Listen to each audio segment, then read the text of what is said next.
একেবারে কাছের লোক ছিলাম, যার দু একজন, তার মধ্যে আমি একজন। আজিবর ভাই মারা গেছেন, আমার বনিয়ামিন মোহন আছেন।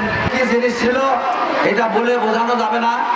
আপনারা জানেন এই কলেজ ইয়াকুব আলীর হাত ধরে, আমি তখন চেয়ারম্যান, প্রথমে আমাদের ইউনিয়ন পরিষদের একটা রুমে সেখানে স্টার্ট করেছিলাম।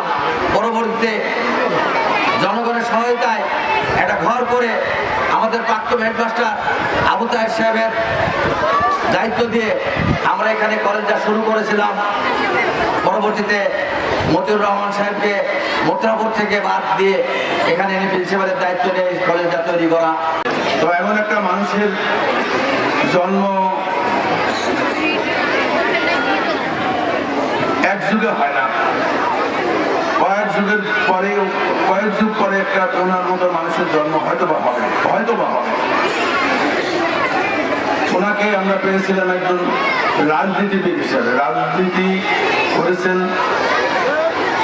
উনি যখন ঈশ্বরদী কলেজের লেখাপড়া করে ডিগ্রি, তখন আমিও ঈশ্বরদী কলেজের ছাত্র, এক সাতকারে আমরা ছাত্র। বীর মুক্তিযোদ্ধা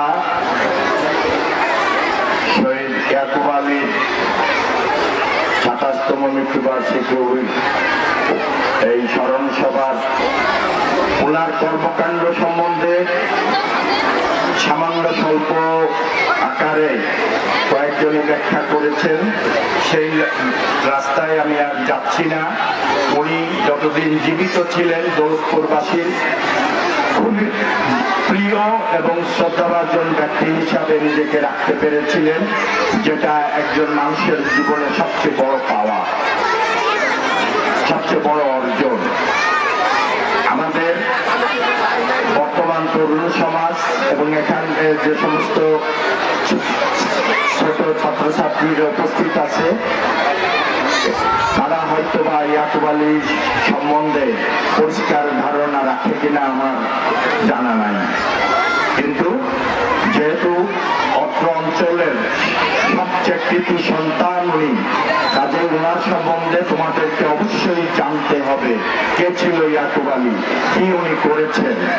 এটা খুবই প্রয়োজন তোমাদের ভবিষ্যৎ জীবন গঠনের, ভবিষ্যতে চলার পথে ওনার জীবনী সম্বন্ধে জানাটাও খুবই প্রয়োজন।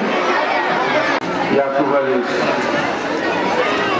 মৃত্যু দিবস এই উপলক্ষে আয়োজনে সম্মানিত সভাপতি, প্রধান অতিথি, বিশেষ অতিথিবৃন্দ, সবাইকে অভিনন্দন। আলোচনার কিছু নেই, কারণ আমাদের সাথে মাটির সাথে একেবারে মিশে চলা একটি মানুষ ইয়াকুব আলী।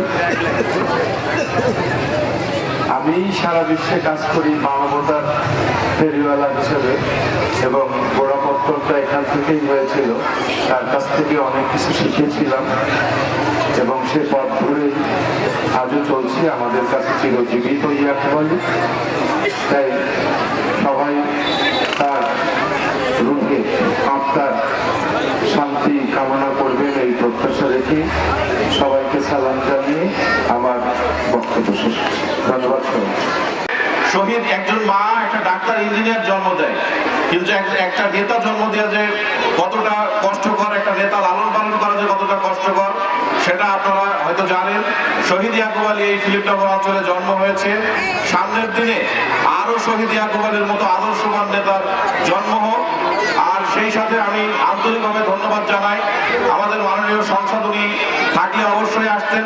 কালকে আমি যখন শামীম চাচাকে দাওয়াত দিতে যাই, উনি এতটাই আন্তরিক, উনি ওই সময় উনি জানে না যে আমি ওখানে অবস্থান করছি। ওই সময় চাচাকে ফোন করে বলছে যে তুই ভাইয়ের অনুষ্ঠানে যাবি। হ্যাঁ, মানে ইয়াকুব ভাই না, মানে আমাকে বলছে যে আমি শামীমকে বললাম যে আমার ভাইয়ের অনুষ্ঠানে তুই যাবি। তো সেই কৃতজ্ঞতা আমরাও শহীদ ইয়াকুব আলীর পরিবারের পক্ষ থেকে ওনার কাছে কৃতজ্ঞতা প্রকাশ করছি।